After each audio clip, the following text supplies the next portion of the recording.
Tiger Woods has lost his first major sponsor as a result of his affairs. The global consulting firm Accenture says the golfer is no longer the right representative. Sky's chief correspondent Stuart Ramsey reports. This is the man who had it all. It's been great, actually. It's been the best thing that's ever happened. Tiger Woods' last TV interview. They got my wife's stubbornness, so that's enough. A profile of the world's best golfer. But above all, he insists he's a family man. Family first and golf second. Always be like that? Always. Be watching. While he's disappeared from public life and golf, this simply won't go away. Yet another of his alleged mistresses appearing on America's top-rated morning television programme to talk about her relationship that lasted apparently over 2 years. He was good. He had people doing things for him. A lot of people would book his itineraries for myself. It was under an alias name. He would just tell me, this is your room number, it's under this name. I would go to my room, then he would open the middle door, and we then had 2 rooms. He was not afraid to show his affection in front of everybody that was there, and he was very affectionate and led me by the hand, and we just kind of disappeared, and that was the start. The Tiger brand is certainly suffering now, his carefully constructed sporting image being tarnished by the almost daily revelations. It's already hitting his earnings. The consultancy firm Accenture has dumped Tiger Woods from a £4.5 million a year deal, saying he's no longer the right representative for them. Gillette, with whom he has a deal worth around £12 million, say they're phasing him out of advertisements. But watchmakers Tag Heuer today said they're standing by the star as he's still the best golfer in the world. EA Sports say they're continuing with their range of Tiger Woods branded computer games. And his main sponsor, Nike, for whom he earns around £19 million a year, insists that Tiger still has their full support. But according to the latest poll, 40% of Americans now take an unfavourable view of Woods and say companies shouldn't use him. That's bad for his endorsement portfolio. But when he returns to play, it'll likely be forgotten. Forgotten by all, but his family, of course. Stuart Ramsey, Sky News. Indefinite break from golf, but with a furore over his philandering refusing to die down. Is it right for the world's biggest earning sportsman to retire from golf to save his marriage? Well, joining us to debate whether Tiger has putted his last is author and social commentator Anne Atkins and the Times sports writer Alison Rudd. And Anne, if I can start with you first of all, he is good at golf. It brings many people pleasure. Why should he stop playing it? Well, obviously because his wife and children are more important to him. And, you know, how can you argue with that? There are 2 tiny children in this equation. How could anybody think a game is more important than 2 children? I don't think anyone is saying that the game... it's a game, isn't it? It's not... I was going to say, I don't think anyone's saying that the game is more important, but, you know, it may well be that his marriage is in a very, very difficult situation already. Why should he lose his career as well? Well, because... I don't know how to answer this because it's so obvious. I mean, because his marriage is more important. You know, he certainly doesn't need the money. He doesn't need the fame. He doesn't need to prove himself. He's already done all those things. What he's got is a woman whom he's cheated on and 2 children he's betrayed, and he cares about them more. Good for him. How can you possibly argue with that? Alison, what's your thoughts? Is it time then for him to concentrate on his wife and family and put the golf on the back burner? I think you can't argue with the fact he needs to do something about his family, but it's completely illogical to make that link that for his marriage to be saved, he has to give up golf. What is Tiger Woods? Who is the man Ellen married?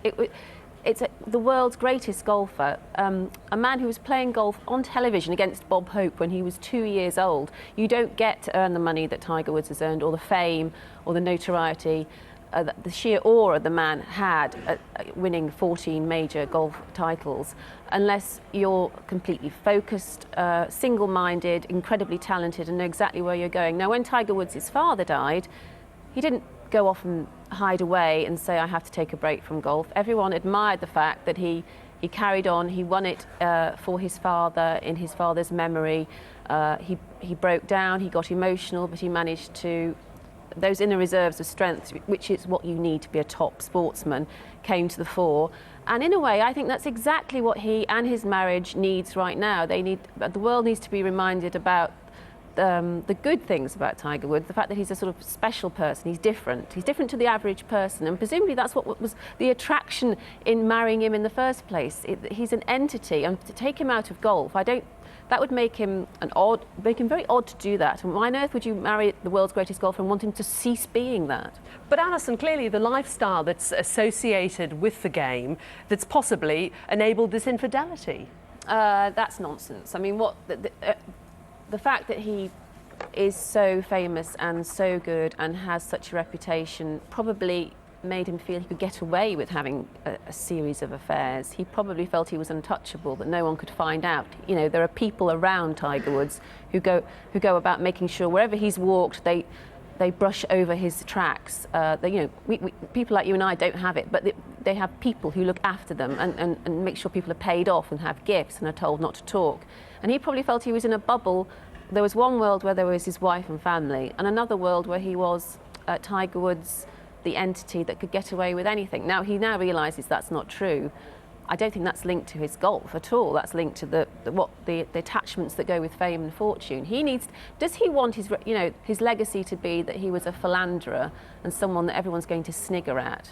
No, he wants his legacy to be that he was the world's greatest golfer of his generation, and he can't have that unless he goes straight back to golf and faces the public. It's incredibly cowardly to go off and hide, because he knows people are laughing at him now, and they never have before. He needs to go back there and show that he's brave in a different way. And your response? Yeah, there are so many, I'm sorry to sound a bit blunt, but so many misconceptions here.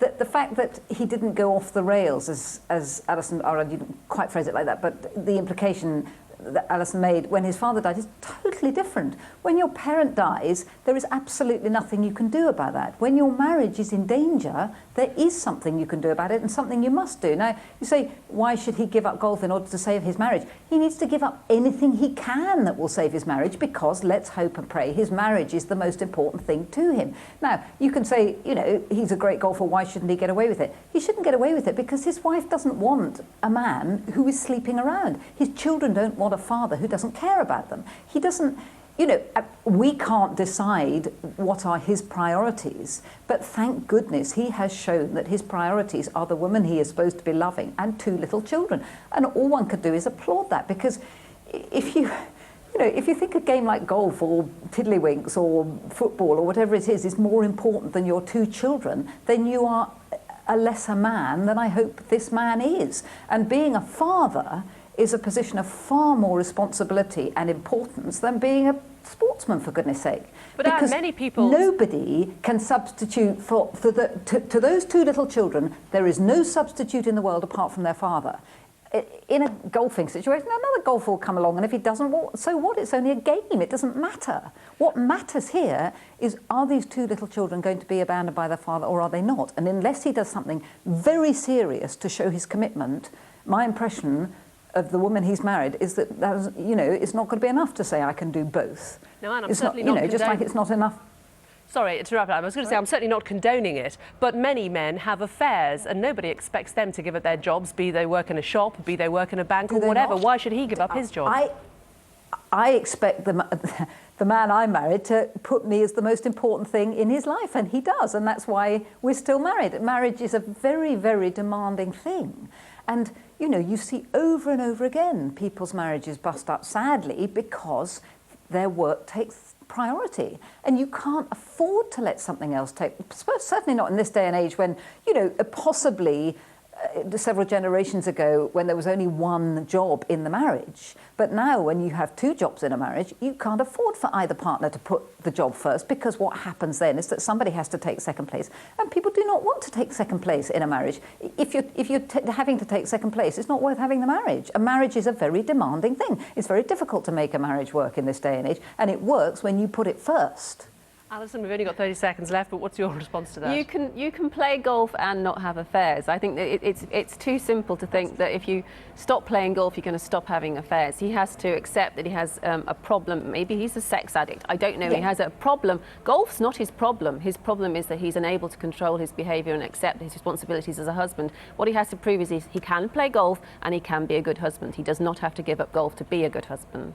Do you think he's cashed in? in? I agree, but Sorry, Anne, I was going to say, I was just going to ask Alison whether she feels he's cashed in on his super clean image over the years and partially, in a way, perhaps deserves the downfall as he's used his image in his career. I don't actually, and it's interesting. I've never felt that Tiger Woods was squeaky clean. I think he's a moody golf player. You know, this is a man who will spit, and when it comes down to golf being a team sport, as it is in the Ryder Cup, he's never done terribly well. And I've often thought, oh, you know, you're a bit self-absorbed and self-obsessed, but hey, that's what you need to do to be a top sportsman in an individual sport. So I feel by all means people like Gillette, who spent a lot of money on him, were sort of hoping he was squeaky clean. That goes with a lot of big ad campaigns. I never felt of him like that. I think he could still go on and earn a lot of money if he carries on winning tournaments, and probably people will talk, you know, all news is good news. People will talk about him and never stop now, but it's up to him to show bravery that he can play golf and be a good husband. He does not have to give up golf to do that. And do you entirely blame Tiger Woods for all of this? He's a man, as you said, he's played golf from a very early age. He's had an extraordinary life. His management around him have created this bubble. Other people must have known what was going on. Do you think some of those around him perhaps also have some responsibility for what has happened?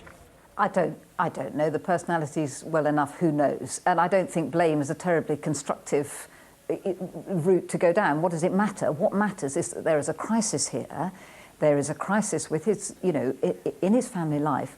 And in a sense, it doesn't matter what he gives up to save the most important thing in his life. If that is the most important thing in his life, then he's got a healthy set of priorities, I believe. And if what it takes is giving up his career, either for the rest of his life or for a week or for a year, who knows what, if that can save his marriage, then I'd be prepared to bet you anything you like that that will contribute to his happiness far more than continuing with golf and risking his family life. Now, who knows, you know, Alison has said, and I absolutely agree with her, you don't necessarily have to give up golf to be a great husband and father. No, you don't. But something has gone very badly wrong here, and I think his demonstrating his willingness to give up anything, everything, to save that relationship, or those 3 relationships, shows that he has got an ounce of sense left. Well, and, I you know, would be prepared to bet that if you have Tiger Woods hanging around your house all day, not playing golf, you wouldn't want to be married to him anyway. Anne Atkins, Alison Rudd, thank you both very much for your time this afternoon. I'm afraid we're going to have to leave it there.